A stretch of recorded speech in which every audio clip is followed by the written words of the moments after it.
क्या सुबह जब आप सोकर उठते हैं और आपकी एड़ी में बहुत ज़ोर का दर्द होता है जैसे ही आप पहला कदम रखते हैं? कुछ कदम तो चलना बहुत ही मुश्किल होता है और फिर थोड़ा रिलीफ होता है।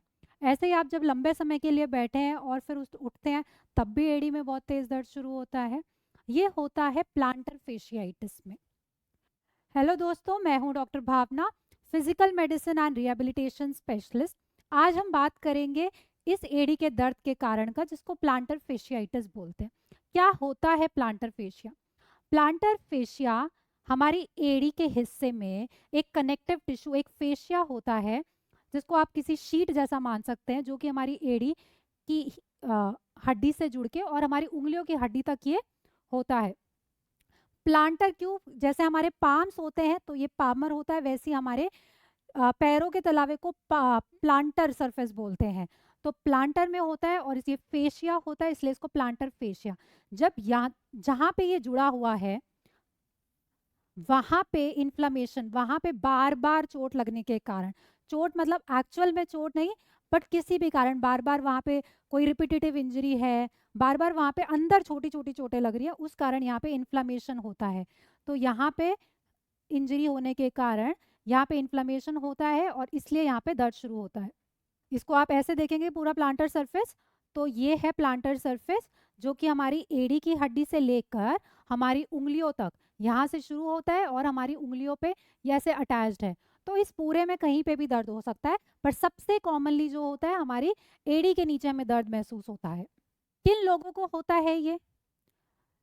सबसे पहले ये सबसे कॉमन है फीमेल्स में, 40 टू 60 की एज ग्रुप में, है ना। तो महिलाओं में ज़्यादा कॉमन है। वज़न एक कारण हो सकता है, ज़्यादा वज़न होने के कारण ज़्यादा लोड हमारी एड़ी पे पड़ेगा। जितना आपका वज़न होगा उसका कहीं गुना, आपके शरीर का वज़न कहीं गुना आपकी एड़ी पे पड़ता है, उससे भी ये हो सकता है।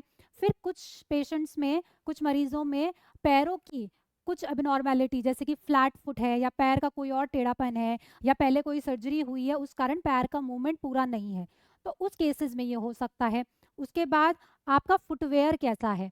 हील्स पहनने से हो सकता है, या फिर आप बहुत पुराने फ्लैट सोल के जूते पहनते हैं तब भी बार बार एड़ी पे लोड पड़ता है और उस कारण ये हो सकता है। आप डॉक्टर पे जाएंगे, वैसे तो इसका डायग्नोसिस क्लिनिकली क्लिनिकली यानी कि जो आप हिस्ट्री दे रहे हैं, जो आप अपने लक्षण बता रहे हैं उससे, और फिर जब डॉक्टर क्लिनिकल असेसमेंट करता है, देखता है, चेक करता है, कुछ टेस्ट करता है आपके पैर में, उससे हम डायग्नोसिस बना लेते हैं। कुछ केसेस में हम एक्सरे की जहाँ जरूरत पड़ती है, एक्सरे या एमआरआई दोनों हम करा के देखते हैं। तो एक्सरे पे जो कॉमन फाइंडिंग्स हमको दिखती है वो दिखती है ये स्पर, ये जो हड्डी है ये होती है कैल्केनियम, कैल्केनियम हड्डी, और ये आपको दिख रहा है छोटा सा बाहर हिस्सा निकला हुआ, ये नॉर्मल नहीं है। तो इस ये जो हिस्सा आपकी नुकीला सा हिस्सा निकला हुआ है, इसको बोलते हैं हड्डी बढ़ना शुरू हो गई है। ये हड्डी बढ़ के, और ये है आपका प्लांटर फेशिया, तो ये बार बार, ये हड्डी जो बढ़ी हुई है ये आपके प्लांटर फेशिया को बार बार इम्पिंच कर रही है और उस कारण ये और ज़्यादा चोट होती है, अंदर कुछ सूजन हो सकती है और इस कारण ये पूरा दर्द शुरू होता है इस प्लांटर फेशिया में, या हम बोले तो एड़ी में दर्द। तो एक्सरे से हम एक तरीके से कंफर्म कर लेते हैं कि ये कंडीशन है। अब करना क्या है और क्या नहीं करना है वो भी खास ध्यान देना है। सबसे पहले हमने कॉमन कारण बताया वेट, तो आप वेट मैनेजमेंट करना है। अगर वेट बहुत ज़्यादा, आपका बॉडी मास इंडेक्स बहुत ज़्यादा 30 से ऊपर है, तो वेट लॉस पहले, जितना आप वेट लॉस करोगे उसका कहीं ज़्यादा गुना आराम आपको अपने दर्द में मिलेगा। फुटवेयर, कैसी चप्पल नहीं पहननी है? सबसे पहले वॉर्न आउट शूज, मतलब पुराने जूते जिनका सोल एकदम फ्लैट हो गया है। जब सोल एकदम पतला हो जाता है, कोई कुशनिंग नहीं रहती है, तो एड़ी पे चलने के टाइम पे, हार्ड सरफेस पे, अनइवन ऊबड़ खाबड़ सरफेस पे चलने में काफ़ी लोड पड़ता है एड़ी पे, तो वॉर्न आउट शूज नहीं पहनने हैं। हील्स, अगर आपको ये कंडीशन है प्लांटर फेशिया, तो हील्स भी रिकमेंडेड नहीं है। और ऐसे फ्लैट चप्पल जिसमें ना तो कोई कुशनिंग है और जो सोल है बहुत ही हार्ड है ना, तो ये फुटवेयर भी बिल्कुल एडवाइस नहीं है। कैसी फुटवेयर आप पहने? जिसका सॉफ्ट कुशनिंग हो, सॉफ्ट हील पैड हो, और हील और जो आगे का सरफेस है, हील कुछ इस तरह हो, हील नहीं हो बट जो उसका हील वाला पार्ट है उसकी हाइट ज़्यादा हो एज कंपेयर टू आगे।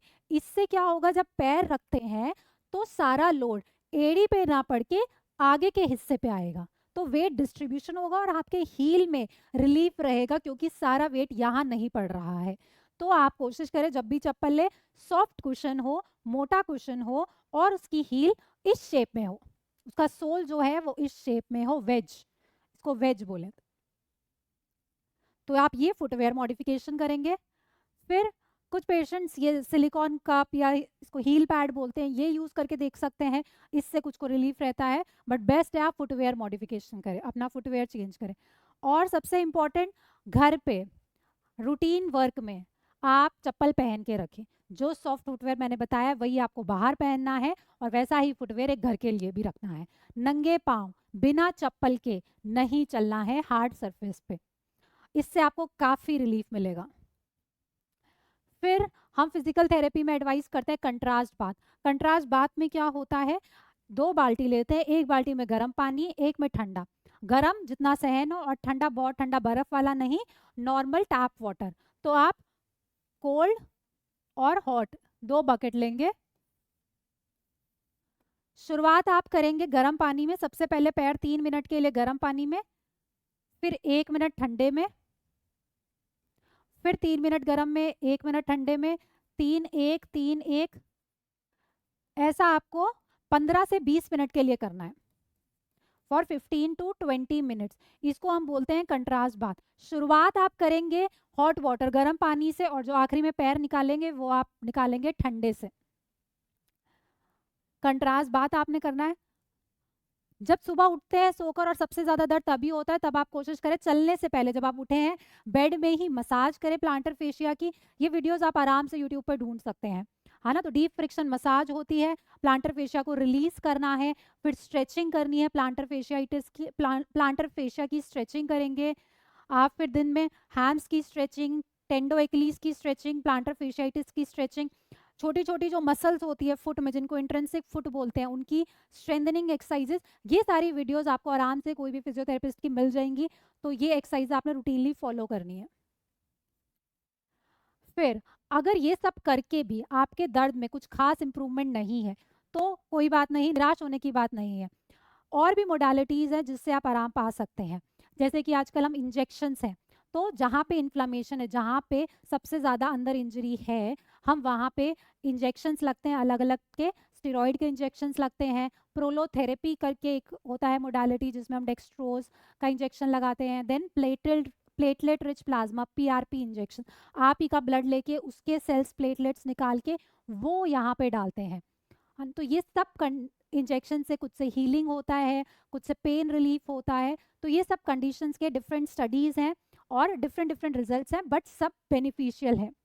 और लास्ट रिसॉर्ट ये सब करके भी अगर आराम नहीं है तो सर्जरी एक लास्ट ऑप्शन रहता है, जो कि बहुत ही रेयर कंडीशंस में रिक्वायर्ड होती है। यहाँ इंजेक्शन प्रोसीजर तक रूटीनली पेशेंट्स ठीक हो जाते हैं, बट जब ये इंजेक्शन से पेशेंट्स को रिलीफ काफ़ी मिलता है, बट पेशेंट फिर भूल जाते हैं, जो वो केयर ले रहे हैं, जो वो एक्सरसाइजेस कर रहे होते हैं, वो बिल्कुल छोड़ देते हैं। तो ये इंजेक्शन का असर कुछ टाइम पीरियड के लिए रहता है, 3-6 महीने 8 महीने, पर उसके बाद वो पेन वापस आ सकता है। तो इसलिए जब आपको पेन रिलीफ रहता है, आप अपनी जो भी केयर है वो सारी फॉलो करेंगे, जो डूज एंड डोंट्स हैं वो फॉलो करेंगे, एक्सरसाइज रिजीम फॉलो करेंगे, तभी आपको लॉन्ग टर्म बेनिफिट रहेगा। क्योंकि आपने नोट किया होगा जो एक्सरे में हड्डी बढ़ रही है, ये किसी भी ट्रीटमेंट से वो हड्डी जो बढ़ रही है वो नहीं काट के निकाली है, आपको पेन रिलीफ दिया गया है। तो उस पेन रिलीफ को लॉन्ग टर्म तक सस्टेन करने के लिए, बनाए रखने के लिए सारी एडवाइस आपने फॉलो करनी है। Thank you. वीडियो अच्छा लगा हो तो लाइक कीजिए, चैनल को सब्सक्राइब कीजिए। इनमें से कोई भी ट्रीटमेंट मोडालिटी के बारे में डिटेल आपको चाहिए तो आप कमेंट कर सकते हैं, कॉन्टैक्ट कर सकते हैं। Thank you.